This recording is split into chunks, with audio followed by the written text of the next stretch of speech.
महाराज जी, मुझे बार बार अपने पूर्व पाप कर्म को देखकर लगता है कि मुझ जैसे नीच को श्री जी क्यों स्वीकार करेंगे। महाराज जी हाँ, पूर्व पापों का ऐसा चिंतन करके हृदय में जलन करने से उस पाप का जो प्रभाव है वो नष्ट हो जाता है। ऐसा करना चाहिए। कृतम स्मर शास्त्र आज्ञा करता है कि अगर आप गलत किए हो उसका बार बार स्मरण करके जलन पैदा हो रही, मेरे से गलती क्यों हो गई, तो उस पाप का नाश होता है। और हम पतितों को ही पावन करने के लिए भगवान अवतार लेते हैं।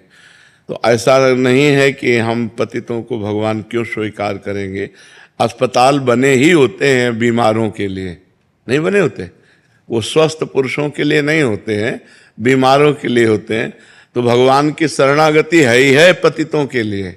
भगवान का नाम पतित पावन दीन बंधु करुणा वरुणालय। तो अगर हम पतित हैं तो हमारा नाता है भगवान से, उनका नाम पतित पावन है।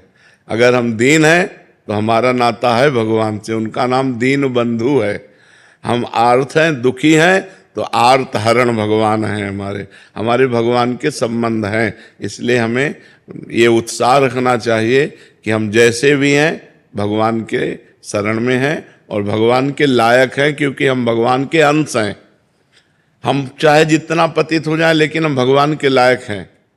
बेटा चाहे जितना बड़ा निकृष्ट आचरण कर बैठे, पर वो कहेगा तो अपने बाप का ही नाम। तो हम हैं तो भगवान के ही, हमारे अंश ही तो भगवान ही है। ईश्वर अंश जीव अविनाशी, ईश्वर का अंश ही तो जीव है।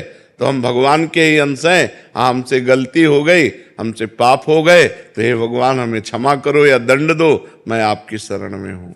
ये पक्की बात है। हम श्री जी के शरणागति के लायक हैं, क्योंकि हम किसी लायक नहीं है, इसीलिए हम शरण में हो रहे हैं।